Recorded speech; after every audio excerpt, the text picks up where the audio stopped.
The White House has just announced that President Trump's embattled pick to be the next VA secretary, Dr. Ronny Jackson, is withdrawing from consideration. This comes after days of disturbing allegations about professional misconduct that forced senators to postpone his confirmation hearing. Let's get right to CNN's Abby Phillip, live at the White House. This is not a shocker. What do we know about the calculation?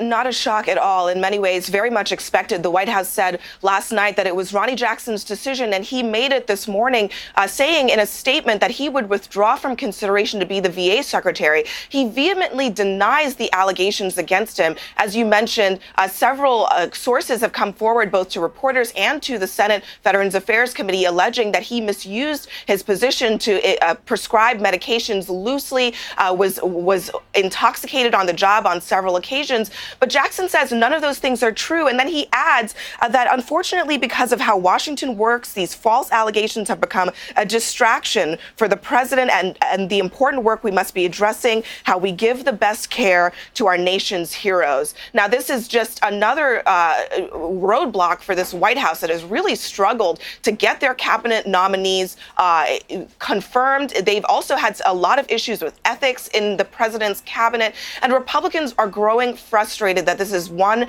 in a bigger pattern of this White House not vetting nominees before they come to the Senate for confirmation. But this morning, the president is going to be speaking just shortly in an interview on Fox News, and Jackson is out. They will now have to find someone else to fill that critical VA position, Chris. So, Abby, listen, we're just getting the statement from Ronny Jackson, and I just want to read a portion of it. Going into this process, he says, I expected tough questions about how to best care for our veterans, but I did not expect to have to dignify baseless and anonymous attacks on my character and integrity. The allegations against me are completely false and fabricated. So why is he dropping out? Well, clearly, he's right about one thing. It is a huge distraction for this White House. But beyond that, Allison, we should also point out there were questions about Jackson's qualifications to run this massive federal bureaucracy, more than 300,000 employees, having no real experience in government. He is a doctor. He is an officer in the military. But a lot of Republicans and Democrats were concerned that he simply was not qualified. So that would have been one hurdle to overcome. A second hurdle with all of these allegations being brought forward by, in some cases, almost 24 sources, according to the Democrats on the Veterans Affairs Committee, it would have been very difficult for him to be confirmed to this position, especially considering that Republicans have a very narrow majority in the Senate. They could not afford to lose anyone virtually. It is also virtually unprecedented for a VA nominee to not get overwhelming support. And Jackson, at the very least, was looking at a very, very difficult uphill battle for confirmation. All right, Abby, let's bring in John Avalon here. It's also unprecedented to put somebody like Ronny Jackson up for the VA job. This is a job that is very intense. It has been a failure for so many with very good credentials. That was the problem for Ronny Jackson coming into this, is that it was about the president liking him. His performance in a press conference where he came up with that magical number about the president's weight and overall fitness. And longevity. And longevity. He could live to be what, 200? 200. Right? Yes. Right? Which is better. Trump said a little low, but a good start. But that was his problem. He's never done anything like this. The personal things were piled on top of that. That's exactly right. This ultimately is a problem of Donald Trump's own making, because it was an impulsive decision based on whether he personally liked Ronny Jackson. And part of the tragedy and the radius of damage, I think, is that Dr. Jackson had been someone who was praised by presidents of both parties. People had worked with him. But by nominating somebody who did not have the relevant experience, who had not been properly vetted, somebody who, when he floated it in conversations in the White House, people thought the president was joking. He set up Ronny Jackson to fail. And these allegations that came out, all anonymous, but a high number of them, 23 individuals allegedly speaking out against him, that just created a completely untenable situation politically. But the fundamental flaw was the nomination and the lack of experience to do the job, the difficult job that is running the VA. So, David Gregory, the president really likes Ronny Jackson, as did President Obama. Can he stay on as the White House physician now? Well, I don't know what all the tension will be on that. I mean, the president could say, yes, I like him, I want him, and I don't know if there'll be pushback from the military on that, given this. I simply don't know and wouldn't speculate on this. I think it's going to be difficult, given these allegations. I think, Jackson followed the script really that the president laid out for him, which is, why do I need this? You can deny the allegations, avoid trying to disprove them, and avoid a kind of a fuller airing of those allegations. And by the way, more cynically, the White House could use this to then go after Democrats, ignoring the Republicans' concerns or indifference toward Jackson, and say this was just a smear job against him. But, it goes back to what John was talking about this morning. The White House has to own this.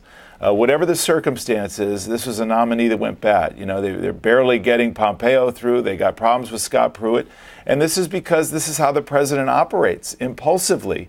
And in choosing Jackson, again, I'll go back to what I said earlier in the morning, which is I think there's a lot that's very curious about this, that people have come forward after he's been in a job like this, which is pretty sensitive for a long time.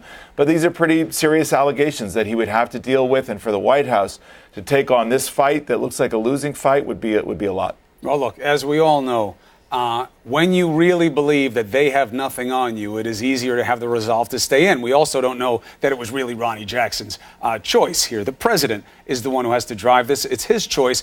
Abby, David Gregory is, of course, correct when he says the White House needs to own this. He also knows very well, as do you, that they won't, right? This will be about them saying that this is your fault, Abby, you and the media, unfair witch hunt this time on Ronny Jackson, unfair on the Democrats, unfairly going after him like they are with Pruitt. Isn't that the expected pushback here?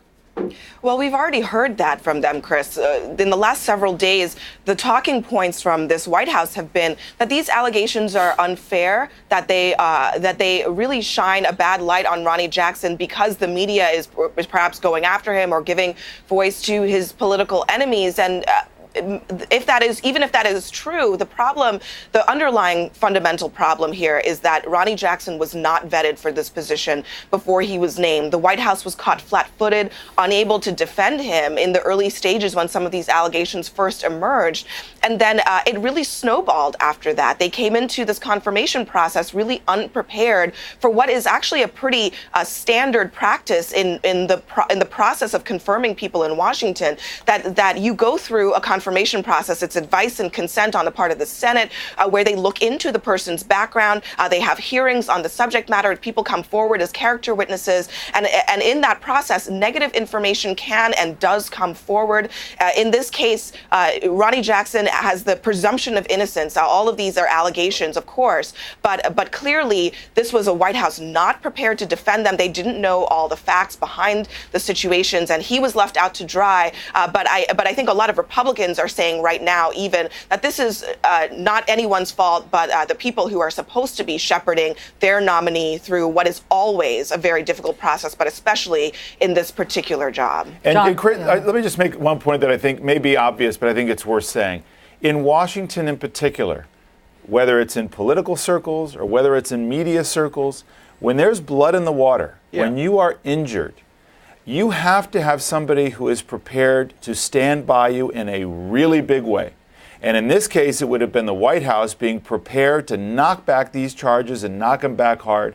As Abby says, they were not prepared to do that. They were blindsided by that. And when it gets this far afield and there's that much blood in the water, it's just almost impossible to hang on. But that also requires them knowing the fact pattern and doing the work beforehand, which is counter to impulsive discussions. But as Harry Truman once said, if you want a friend in Washington, get a dog.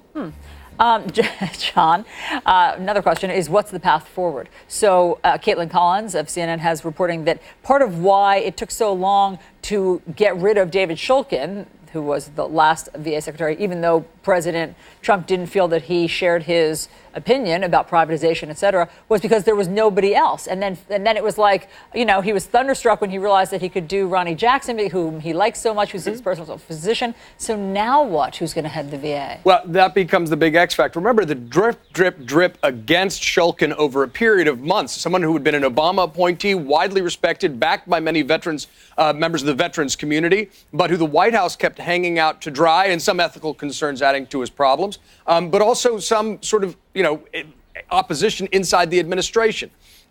Dr. Jackson had that personal connection with Trump based on loyalty, but that obviously isn't sufficient to run this massive bureaucracy that still needs reform. Who he will be replaced by is an utter X factor at this point. And it's so important. If I can just say, Chris, it's so important because we know the trail of tears of difficulty of the VA and how it affects our men and women who are coming back from combat after Afghanistan and Iraq. There's so many well-documented cases. We talk about a big bureaucracy, but it is awful. So it's important to move on, to get closer to a solution, because dragging out is only going to make it worse.